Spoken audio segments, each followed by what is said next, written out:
ذلك لمن الشاهدين والشاكرين والحمد لله رب العالمين۔ بزرگان محترم، میں نے جو قرآن کریم کی آیت کریمہ تلاوت کیا ہے، اللہ تعالیٰ نے اس میں ارشاد فرمایا، ایمان والوں کو خطاب کر کے، مومنوں کو، مسلمانوں کو خاص کر کے خطاب کر کے فرمایا، یا ایھا الذین آمنوا اتقوا اللہ، اے لوگ جو ایمان لائے، اللہ تعالیٰ سے ڈرو، تقوی اختیار کرو۔ ایمان کے ساتھ ساتھ اللہ کا خوف، تقوی اختیار کرنے کے لیے اس میں کہا جا رہا ہے۔ پھر فرمایا وَلْتَنْظُرْ نَفْسٌ مَا قَدَّمَتْ لِغَدٍ، ہر شخص یہ غور کرے کہ اس نے کل کے لیے آگے کیا بھیجا ہے۔ وَلْتَنْظُرْ نَفْسٌ، ہر شخص یہ غور کر لے کہ وہ کل کے لیے آگے کا سامان کیا بھیج رہا ہے۔ اتقوا اللہ ان اللہ خبیر بما تعملون، اور تقوی اختیار کرو، اللہ کا ڈر پیدا کرو۔ اللہ تعالیٰ ان تمام چیزوں سے باخبر ہے جو تم کر رہے ہو، تمام چیزوں سے باخبر ہے۔ جو تم نے اعمال کیا ہے، کل کے لیے تم نے کیا بھیجا ہے، اس پہ غور کرو، ضرور غور کرو، تم کل کے لیے کیا بھیج رہے ہو، آگے کا ہم سامان کیا بنا رہے ہیں، اس سامان پہ ضرور غور کرو۔ حضرت عمر ابن عبدالعزیز رحمۃ اللہ علیہ بہت بڑے تقوی والے، اللہ والے تھے، اور جنہیں عمر ثانی کہا گیا ہے۔ ان کے بارے میں آتا ہے کہ ان کی باندی تھی، وہ باندی ان کے پاس آئی اور سلام کیا، اور ایک طرف بیٹھ گئی، اس کو نیند لگ گئی۔ پھر اس نے خواب دیکھا۔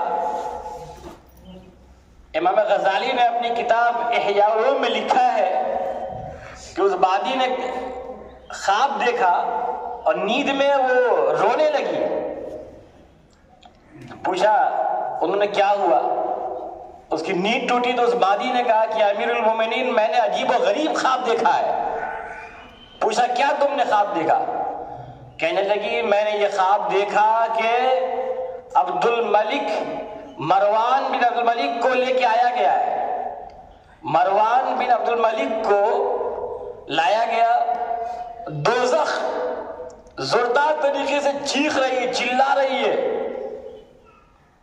جہنمیوں کو جلانے کے دوزخ چیخ رہی ہے۔ کہا کہ میں نے خواب دیکھا دوزخ کے اوپر پل صراط کو قائم کیا گیا۔ پل صراط وہ پل ہے جو دوزخ کے اوپر لگایا جائے گا، اور اس میں سے ہر انسان کو گزرنا ہے۔ قرآن کریم کی آیت ہے وَإِن مِّنكُمْ إِلَّا وَارِدُهَا كَانَ عَلَىٰ رَبِّكَ حَتْمًا مَّقْضِيًّا، کہ تم میں سے ہر ایک کو پل صراط پر سے گزرنا ہے۔ پل صراط وہ پل ہے جو جہنم کے اوپر ہوگا، نیچے جہنم، اور اس کے اوپر سے جو گزرنا ہے وہ پل اتنا خطرناک ہے، جو بال سے زیادہ باریک پل ہے، تلوار سے زیادہ تیز دھار والا پل ہے، اور بہت لمبا پل ہے، بہت لمبا ہے۔ لیکن انسان کے اعمال اچھے ہوں گے تو بڑی تیزی کے ساتھ گزر جائے گا۔ بعض لوگ اس پل صراط پہ بجلی کی طرح گزر جائیں گے، بعض لوگ پرندے کی طرح اڑ کے گزر جائیں گے، اب بہت سے لوگ جانوروں پہ سوار ہو کے گزر جائیں گے، کچھ لوگ دھیرے دھیرے چلیں گے، تھوڑا پھنسیں گے، پھر اٹکیں گے، اٹھتے بیٹھتے پھر چلیں گے۔ بڑا خطرناک پل ہے، اور وہ اس کانٹے کی طرح لگے ہوئے، انسان گرے گا، زخمی ہوگا، پھر اٹھے گا، گرتے گراتے کرتے کرتے بعض لوگ 500 سال کے بعد اس پار جائیں گے۔ بعض لوگ پل صراط پار کرنے میں 500 سال کا عرصہ گزر جائے گا، لیکن جس نے پار کر لیا 500 سال کے بعد وہ بھی کامیاب ہو گیا۔ اب پل صراط سے پہلے انسان کو روک لیا جائے گا۔ جس نے کسی پہ ظلم کیا ہے، جس نے کسی کی زمین ہڑپا ہے، جس نے کسی کو گالی دیا ہے، جس نے کسی کو مارا ہے، جس نے کسی کا مال ہڑپا ہے، کسی کے ساتھ زیادتی کیا ہے، وہ تمام کے تمام گناہ اس کے سر لاد دیے جائیں گے۔ یہ گناہوں کے بوجھ کو بھی ساتھ لے کے جاؤ اس پار۔ تو حدیث پاک کا مفہوم ہے بڑی تعداد جہنم میں گر جائے گی، نیچے ایک بڑی تعداد جہنم میں نیچے گر جائے گی۔ بہرحال تمہیں بتا یہ رہا تھا کہ حضرت عمر ابن عبدالعزیز کی ماضی تھی، اس نے کہا کہ امیر المومنین، میں یہ دیکھ رہا ہوں کہ میں نے خواب میں دیکھا کہ پل صراط تو قائم کیا گیا اور جو خلیفہ تھے مروان بن عبد الملک، ان کو پل صراط پہ لایا گیا. کچھ دور چلے تھوڑا سا، پھر پل ڈاؤن ہوا، تھوڑا سا پل جھکا اور جہنم میں گر گئے. کہا پھر کیا ہوا؟ پوچھا پھر کیا ہوا؟ فرمایا، کہنے لگی بادی نے کہا کہ پھر ولید بن عبد الملک کو لایا گیا. ولید جو لڑکا تھا عبد الملک کا، اس کو لایا گیا. پل صراط پہ چلا وہ بھی، تھوڑا آگے چلا، پھر پل صراط کا پل ڈاؤن ہوا، پھر وہ بھی جہنم میں گر گیا. کہنے لگے پھر کیا ہوا؟ باغی نے کہا امیر المومنین، پھر سلیمان کو لایا گیا. جو لڑکا عبد الملک کا تھا اس کو لایا گیا سلیمان کو. سلیمان بھی وہاں سے گزرنے لگا پل صراط پہ، تھوڑا چلا، پھر پل صراط ڈاؤن ہوا، نیچے وہ بھی جہنم میں گر گیا. پوچھا امیر المومنین نے، عمر ثانی نے، پھر کیا ہوا؟ کہنے لگی حضرت پھر آپ کو لایا گیا. جیسے ہی انہوں نے سنا آپ کو لایا گیا، چیخ مارا اور بے ہوش ہو کے گر پڑے، اس خوف کے مارے کہ پل صراط پہ مجھے بھی لایا گیا. 3 لوگوں کا انجام سنا. اس کے بعد جب آپ کا لفظ استعمال کیا بادی نے کہ میں نے خواب میں دیکھا کہ آپ کو پل صراط پہ لایا گیا، یہ لفظ سننا تھا کہ ایک چیخ مارا اور گر پڑے رو کر کے، بے ہوش ہو گئے. اور بادی ان کے کان میں کہہ رہی تھی امیر المومنین آگے تو سن لیجئے، میں نے یہ خواب دیکھا کہ آپ نجات پا گئے، آپ پل صراط کو کراس کر گئے. وہ کہہ رہی تھی، یہ رو رہے تھے. وہ کہہ رہی کہ امیر المومنین ان کے کان میں کہہ رہی ہے کہ آگے سن لیجئے میں نے کیا کہا، میں نے یہ خواب دیکھا کہ آپ بچ گئے، آپ اس پار چلے گئے. یہ ڈر تھا، یہ خوف خدا تھا، یہ اللہ کی خشیت، اللہ کا خوف، آخرت کا خوف، جہنم کا خوف، پل صراط کا خوف تھا اللہ والوں کے اندر، جو ہمیں بھی اپنے اندر پیدا کرنا ہے. آج ہم دنیا کی رنگینیوں میں مست ہیں. یہ دنیا بڑی خوبصورت دکھتی ہے نا، ہمیں بڑی سرسبز و شاداب دکھتی ہے، بڑی عمدہ دکھتی ہے.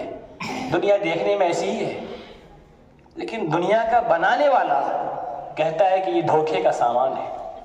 جیسے کوئی کمپنی موبائل بناتی ہے نا، تو یہ بولتی ہے یہ موبائل بڑا اچھا ہے، یہ بڑا عمدہ موبائل ہے.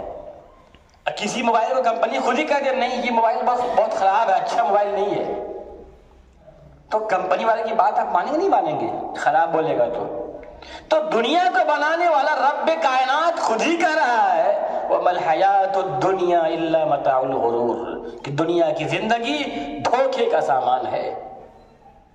دل مت لگاؤ اس دنیا سے، جو دل لگایا وہ پھنس گیا. دنیا بس دیکھنے میں بڑی سرسبز و شاداب ہے، اور آخرت کے مقابلے میں دنیا کے دن ایسے ہی ہیں جیسے سمندر کے پانی میں چڑیا نے چونچ مارا، اور جتنا چونچ میں پانی لے لیا تو سمندر کو کیا فرق پڑتا ہے؟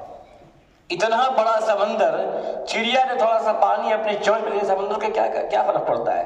تو جتنا چونچ میں پانی سمندر کا چڑیا نے لیا وہ دنیا کی زندگی کی وہ ہے مقدار ہے، اور جو سمندر ہے وہ آخرت کی زندگی کی مقدار ہے، کہ وہ آخرت کی زندگی کبھی ختم نہیں ہونے والی ہے. جو زندگی جنت کی ہے وہ زندگی کبھی ختم نہیں ہونے والی ہے. دنیا کی زندگی چند سالہ ختم ہو جائے گی ایک دم سے.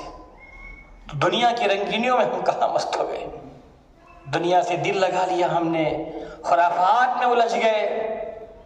شادی بیاہ میں ناچ گانا ڈی جے اور ناچ کیا ہو رہا ہے، کہاں ہم چلے آئے.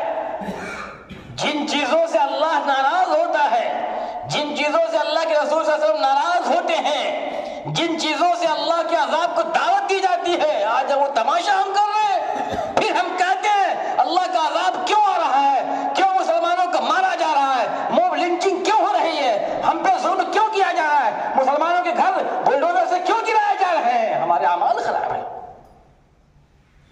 ہم نے اپنے شادیوں میں گندی ناچ رکھا ہے، ڈی جے بجایا، گانے بجائے، کیا کیا خرافات نہ کیا.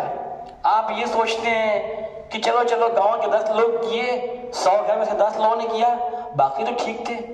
آپ یقین مانیے گاؤں میں 100 میں سے اگر 2 لوگ بھی کریں گے تو اللہ کا عذاب آئے گا. 2 لوگ بھی گناہگار رہیں گے، اس گناہ کی نحوست سے اللہ کا عذاب آئے گا، اللہ کی رحمت اٹھ جائے گی.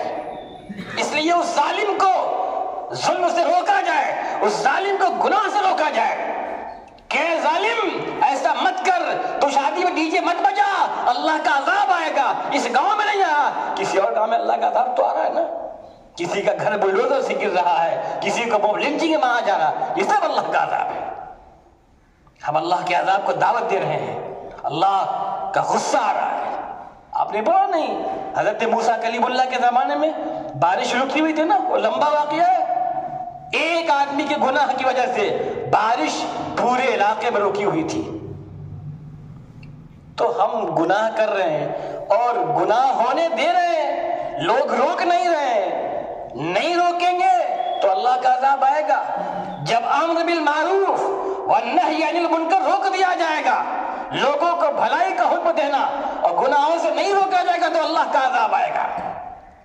حدیث پاک میں ہے من رأى منکم منکرا فلیغیرہ بیدہ، جو تم میں سے غلط کام ہوتا دیکھے، برائی ہوتے دیکھے، گناہ کے کام ہوتے دیکھے، اسے چاہیے کہ ہاتھ پکڑ کے روک لے. اے اللہ کے بندے یہ کام مت کر، اس سے تیرا بھی برا ہوگا، پوری امت کا برا ہوگا. تو من رأى منکم منکرا فلیغیرہ بیدہ، فرمایا آپ صلی اللہ علیہ وسلم نے جو تم میں سے برائی کو دیکھے، گناہ کو دیکھے، ہاتھ پکڑ کے روک لے. فإن لم يستطع فبلسانہ، اگر ہاتھ سے نہیں روک سکتا زبان سے کہو کہ یہ کام تم برا کر رہے ہو، زبان سے کہو یہ کام تم برا کر رہے ہو. اپنے آپ کو گناہوں سے بچا لو، اللہ کے عذاب سے اپنے آپ کو بچا لو. حدیث پاک میں فرمایا کہ اگر یہ بھی استطاعت نہیں ہے، اگر زبان سے بھی کہنے کی طاقت نہیں ہے، فَبِقَلْبِ وَذَلِكَ أَضْعَفُ الْإِيمَانِ، تو آپ نے دل میں سمجھے کہ یہ واقعی بری چیز ہے، دل میں سمجھے، لیکن یہ ایمان کا سب سے کمزور ترین حصہ ہے. آج ہم جس سماج میں زندگی گزار رہے ہیں، جس معاشرے میں زندگی گزار رہے ہیں، وہ معاشرہ کرپٹ ہو چکا ہے، گناہوں میں بالکل ڈوبا ہوا ہے. اللہ معاف کرنے کو تیار ہے، اللہ کی طرف قدم بڑھا کے دیکھو، اللہ تیار ہے معاف کرنے کے لیے. ایک لمحہ بھی ہمارا دل اللہ سے غافل ہوتا ہے، وہ دل مردہ ہو جاتا ہے. حضرت بایزید بسطامی اللہ کے بہت بڑے نیک بندے ہیں، ولی ہیں. ان سے ایک شخص، ان کا ماننے والا ملاقات کے لیے نکلا. رستے میں ایک درخت کے نیچے آرام کر رہا تھا. 2 چڑیاں آپس میں بات کر رہی تھی کہ یہ بندہ کہاں جا رہا ہے. ایک نے کہا کہ یہ بایزید بسطامی سے ملنے کے لیے جا رہا ہے. تو اللہ تعالیٰ نے اس بندے کو چڑیے کی آواز سمجھا دیا، وہ سمجھ گیا چڑیے کی بولی کو. چڑیے نے کہا کہ یہ جا رہا ملنے بایزید بسطامی سے. تو دوسری چڑیا نے کہا تو ان کا تو انتقال ہو گیا، وہ تو انتقال کر گئے. تو اس کے دل میں خیال ہے کہ اب جانے سے کیا فائدہ جب انتقال ہو گیا. وہ واپسی کا پلان کیا. پھر کہا چلو چل کے ان کی قبر پہ جا کے حاضر دے لیتے ہیں. نکلا، وہاں پہ دیکھا کہ حضرت موجود ہیں، بالکل صحیح سلامت ہے. سلام ہوا، ملا. پھر بعد میں کہا حضرت ایک بات پوچھو. کہا بتاؤ.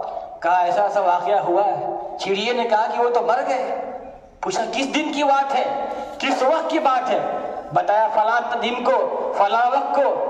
کچھ سوچنے کے بعد فرمایا ہاں اتنی دیر میرا دل اللہ کی یاد سے غافل ہو گیا تھا. جو دل اللہ کی یاد سے غافل ہوتا ہے وہ دل مردہ ہوتا ہے. ہم اپنا احتساب کریں، اپنا حساب لے کہاں کھڑے ہوئے ہیں، اپنے دل کو مردہ کیوں بنا رہے ہیں. جب اتنے بڑے اللہ کے ولی تھوڑی دیر کے لیے اللہ سے دل غافل ہوا تو بولنے مردہ ہو گئے. ہم تو دن رات گناہوں میں لگے ہوئے ہیں، دنیا کی رنگینیوں میں مست ہیں. ارے اللہ کے آگے قدم بڑھایا جائے، اللہ معاف کرنے کو تیار ہے.